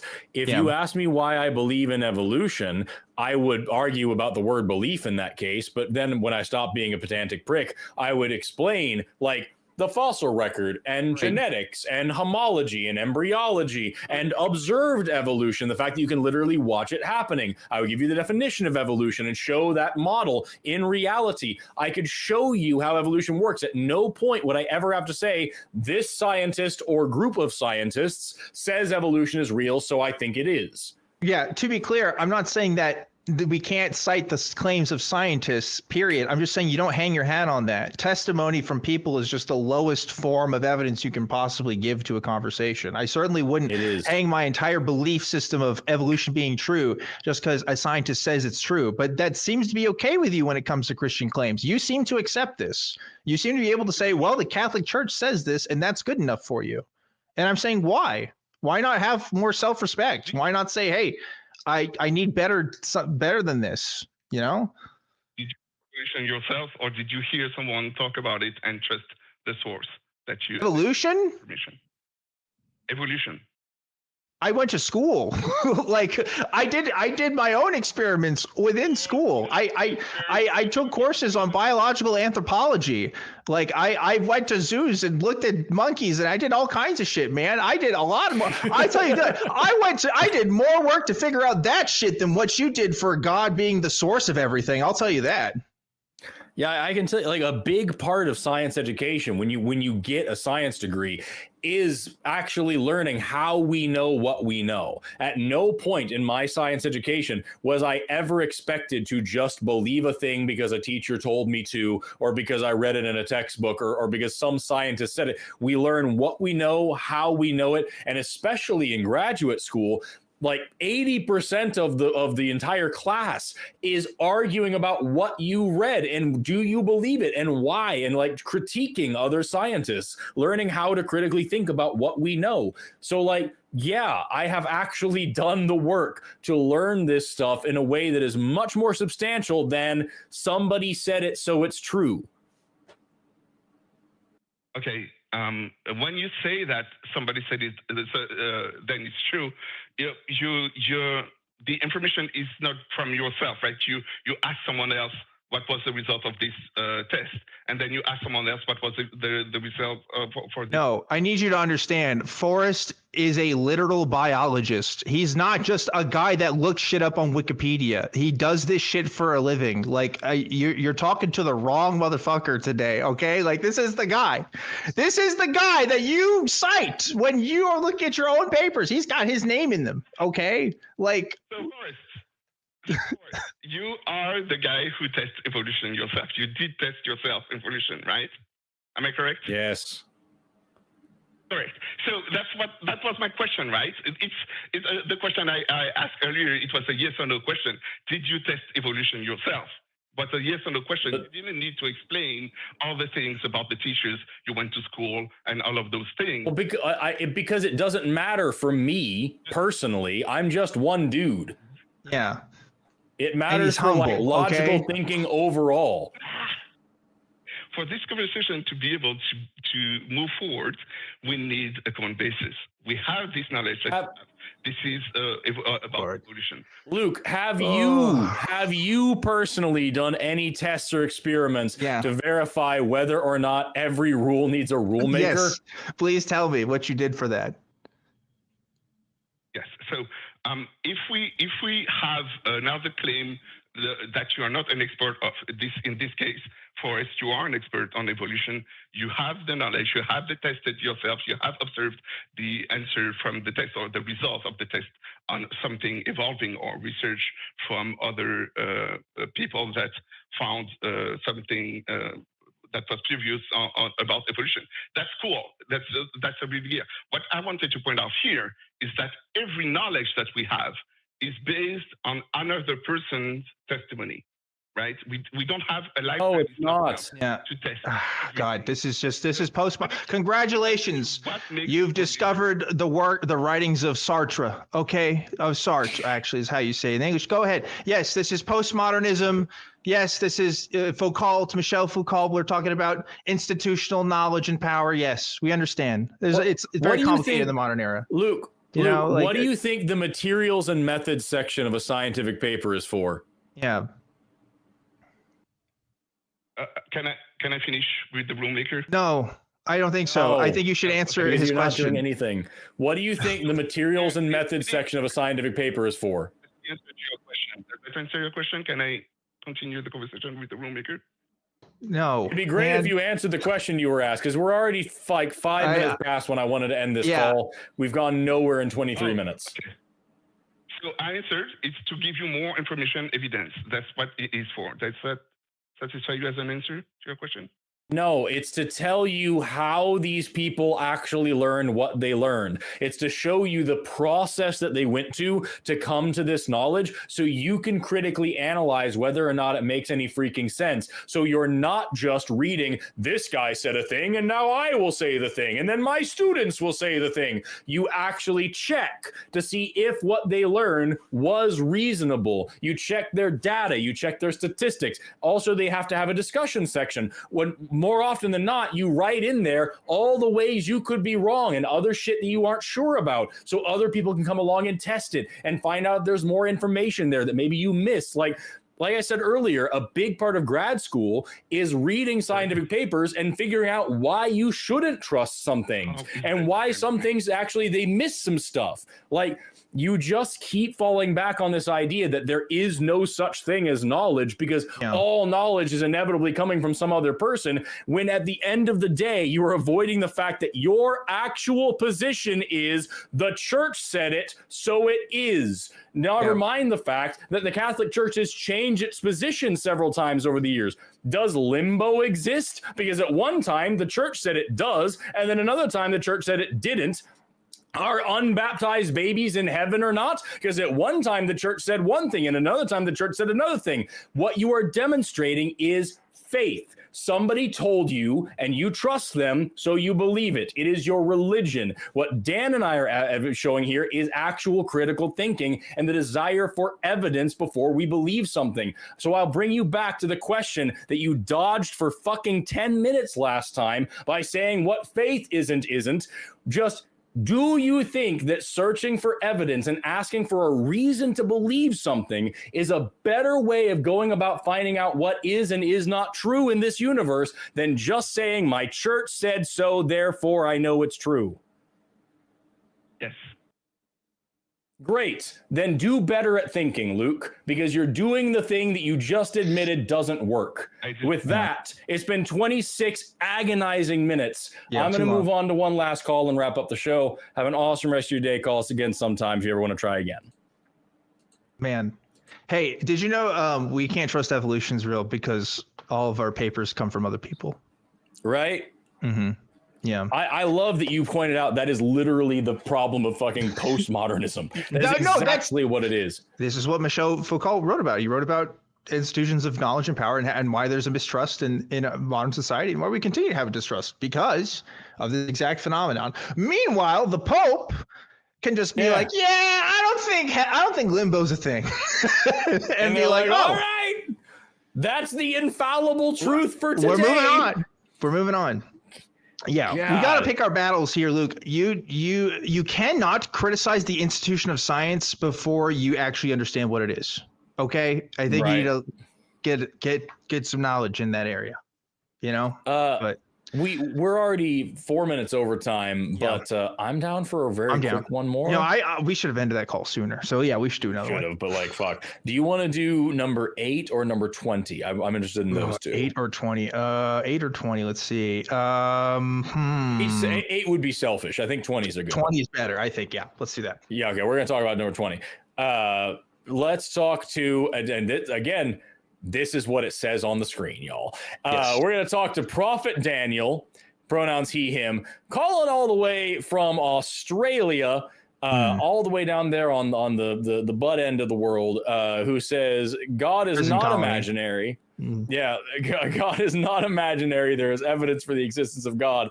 Prophet Daniel, do I call you Prophet or do I call you Daniel? You're on AXP with Forrest and Dan. How you doing today? Hey, good. How are you guys? Doing all right. Doing okay, as good as we can. What's up? I've been actually watching you guys for quite some time now, so wanted to come and jump in. I'm sorry to hear that. Opinions. All right. Okay. Well, you're here. You're on the air. I know you've been waiting, so this is your opportunity. So yeah, you got one shot. Let's start with which God do you believe is real? Yeah. Look, there is one God for the entirety of existence, and the question that I have for you guys is: if a God can go on and predict world history-changing events and I'm going to stop you right there. Fulfilled. Not to be too curt, but you can't ask us what we think a God can do if we don't believe in one. Sorry, we can't talk about the capabilities of things that don't exist, right? Also, you said there is one God for all the, so I'm assuming we're talking about Zoroaster, right? Yeah. Now, look, if a God can predict and fulfill those predictions, will that God be an imaginary God or a real divine being? Okay, I see where you're going with this. You're trying to say that there are predictions out there that have been fulfilled that demonstrate the existence of God. Is that where we're going? Yeah, absolutely. Okay. Okay, what predictions in the Quran demonstrate that Allah is actually the one true God? I'm actually talking about Prophet Daniel, his book, Daniel's book and chapter 2. Who's Prophet Daniel? Is Daniel God? Daniel is not God. I've been working with him for years, and he's a good paralegal. I don't know what your job title is. Yeah, don't dox my title, but I'm glad you got it wrong anyway. Anyway, yeah, you're obviously referring to the book of Daniel and the Bible. Yeah. So you think that there's a Christ? Are you specifically referring to the passages that allegedly? I'm sorry for being curt. Again, we're at the tail end of the show. I'm just trying to wrap up things here. And so I know you've been waiting for a minute, but it sounds like you're going to cite the passages that allege to the Messiah figure, which is allegedly fulfilled by Jesus in the New Testament, right? I'm specifically talking about the dream interpretation, dream narration and interpretation by Prophet Daniel. When the king of Babylon, Nebuchadnezzar, had the dream, all right? So I'm talking about this particular dream interpretation, which goes on to be fulfilled at the grandest level in world history. It's a world history changing event, all right? So why would this be proof? Well, I'm going to stop you right there. Because so there's basically Daniel has a bunch of dreams, and they interpret these different things in these dreams to be different civilizations. But your answer on this depends a lot, Prophet Daniel. What do these dreams interpretations mean to you? Do you think that they're referring to something happening in current events, or do you think they're referring to ancient civilizations? What are you thinking here? Like, obviously, I assume that some of you are Bible scholars. Am I true? Not Bible scholars, no. But we've read it and read stuff about it. No, that's pretty much I'm a biologist. It's loud on the internet for a living. What? Okay. So I don't know the Prophet Daniel dream. I just looked it up, and what I see is it's a dream of a statue with a head of gold and arms and chest of silver. Is that what you're talking about? Yeah, I believe so. Absolutely correct. Yeah, that's the dream I'm talking about. So Bible scholars agree that the dream. Go ahead. In the dream, the gold head was the Babylonian Empire. And the silver-chested empire was the Persian Empire that subsumed the Babylonian Empire. Yes. And then you have the Macedonian king, Alexander the Great's empire, come and subsume the Persian Empire. And we know the great battle that occurred between Alexander and Darius, where Darius experienced a decisive defeat. And then all the scholars in the world, Christian scholars in the world, the Bible scholars in the world, unanimously agree that Roman Empire subsumes the remainder or disintegrating Macedonian Empire, right? So Roman Empire in 1st century takes over the Holy Land, and they become the resident empire in the Holy Land, all right? And 1st century is a very critical time, and that's when the Jewish people are expecting their Messiah to come and liberate them from the Roman yoke, right? So that's the time the Messiah comes. But for the misfortune of the Jewish people themselves, they disbelieve in the Messiah, and the Messiah for their own misfortune, the Roman Empire continues to become comfortable in the Holy Land because of their disbelief of the Messiah. All right.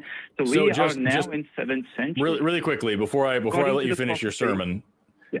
Before I let you finish your sermon, I just want to understand, like, I'm going to scoot past the whole claim that scholars unanimously agree.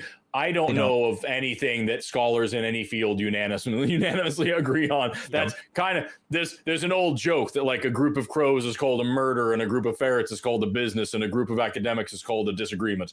And so, like, that's just but let's assume that every Bible scholar is like, yeah, that's what that is. Just so I'm on the same page here.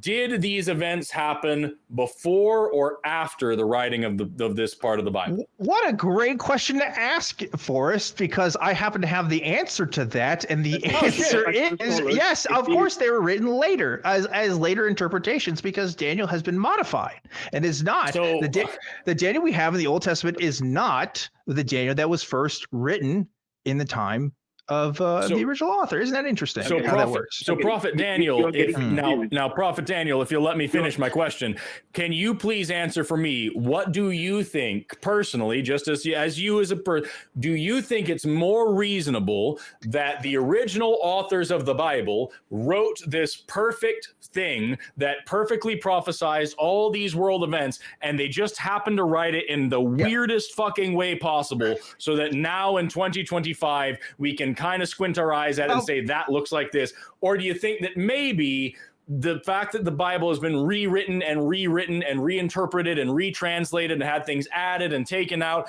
and now all this way, thousands of years later, we can look back and figure out what the fuck they were trying to do? That kind of demonstrates that, just like any other man-made document, it's just telling a story that the authors wanted it to tell. What do you think is more reasonable?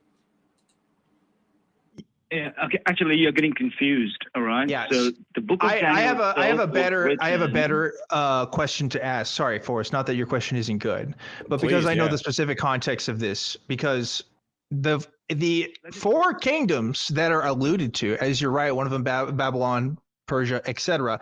The fourth kingdom being the Roman Empire is interpreted as such because of the fall of the Jewish people. The reason why that's wrong is because the fourth empire, as described, is supposed to bring about the end of the fucking world, right? It's not just the end of the Jewish people. It's literally supposed to take over the earth levels of ending of the world. And the world, as far as I know it, is still going. So that's why it's not a good prophecy. It's wrong, right? No, hang on. Don't rush. Okay. So we're rushing. We're already we are rushing, to be clear. No, okay. So the empire that should subsume and consume the Roman Empire is the rock empire, the rock that God makes, the God of heaven makes with his own hands, correct? So there you go. In 7th century, there comes Islam from the heartland of Arabia and defeats the Roman Empire, okay? It subsumes, it takes control of the Holy Land, right? So that's God's empire. The text literally says they control the entire earth. That's not what it doesn't say. It takes over a majority landmass or just Israel. They says it takes over the entire earth. It is an apocalypse dream. It is not just. It does say that. Yeah. The rock became a mountain that filled the whole world. That's the end of the trap passage that I pulled up here. The Holy Land. The Holy. No, it doesn't say that. To Abraham. Doesn't say that at all. I'm not Dale. I'm not a Bible scholar, but I've read the Bible. That's not what it says. Open the book of Daniel 2. I just read it. I just read it aloud. A great stone, not cut by human hands, fell to the feet of the statue and destroyed it, and the rock became a mountain that filled the whole world. That's correct. Not the Holy Land, the whole world. So look, in biblical terms, the world depicts the world of Israelites, the Holy Land. That's the world for them. Oh, okay. If the whole world just means Palestine, then I'm gonna say that the statue means fucking Megatron. Like it doesn't. I don't know what you're saying here, dude. Like it's just you're just making excuses for something that doesn't make any goddamn sense. And as we already explained earlier on, this has been adapted in later versions to be more like the history that the authors knew already happened. So it sounds to me like you're just like real locked into this thing without thinking about it too much. I encourage you to call Deconstruction Zone, who I see is in the chat. We got Justin here next time he's on. That dude has actually read the Bible better than most people I know and can probably deal out what actually is being said here better than us. But as of right now, Prophet Daniel, the Prophet Daniel in the Bible that you're describing here is not convincing to either of us. I'm going to go ahead and wrap up the call because you had your chance and you blew it. So like, we're going to move on, but I encourage you to call back with somebody who can maybe deal out the history of the Bible a little bit better. Yep. Yeah. So your criticism is correct when talking about Daniel and some other aspects, because there's like later interpretations of messianic prophecy within Daniel. But interestingly, he's talking about the apocalypse stuff from Nebuchadnezzar's dream. I want to point out the original book of Daniel also has Daniel talking to a dragon. So there's maybe the book of Daniel isn't exactly the most reliable source of information about anything ever. But people interpret it as the Roman Empire, not even Muslims, that's a whole other thing. Although I do want to point out that like if the rock that is created by God and is the one final truth that destroys the whole world is Islam, then you just admitted that Islam's true. So that's kind of cool. Yeah, well, at least that's what it sounded like to me. They didn't do a great job because like Islam isn't even the majority religion in the world right now. So I don't know. I don't know what happened with that, but Yeah. Anyway, that's our time. We both have some commitments that we got to go take care of, but that's right. Really quickly, I want to thank our backup host for helping out tonight. It's Jamie. Look at that handsome devil. Thank you so much for hanging out, my dude. I appreciate you being here. You can hear me now, right? Yes. Thank you very much. You did very great, fantastic. You probably saw me ripping my non-existent hair out at some of that. The two big things. One, what were the tiny humans running around at the party full of atheists I was at watching Eurovision, if not children? Maybe they were AI constructs. And secondly, there you go. I love the fact that Luke called in thinking he had something and did exactly the same thing as Herman, where he's like, this word means what I say it means. Rules have a rule maker. And I'm like, a word can mean two things differently, right?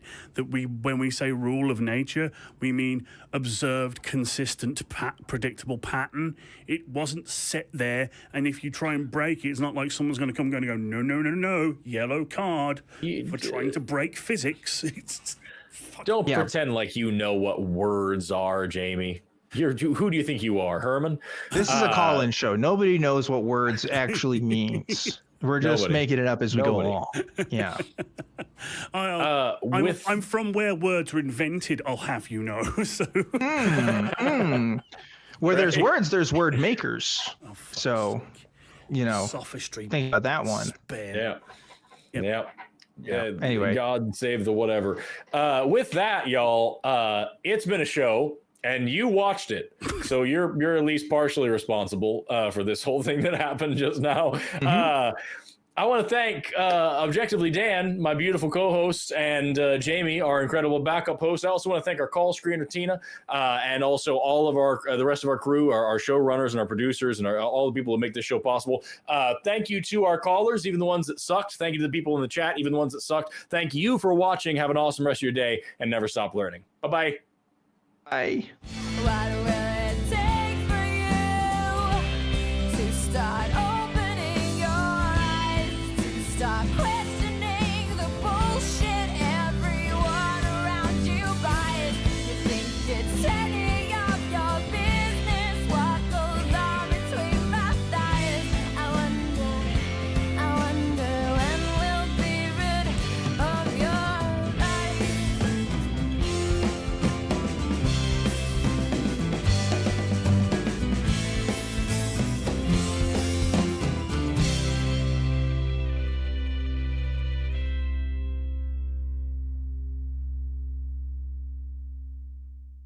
Watch Talk Heathen live Sundays at 1 p.m. Central. Visit tiny.cc/YTTH and call into the show at 512-991-9242 or connect to the show online at tiny.cc/callth.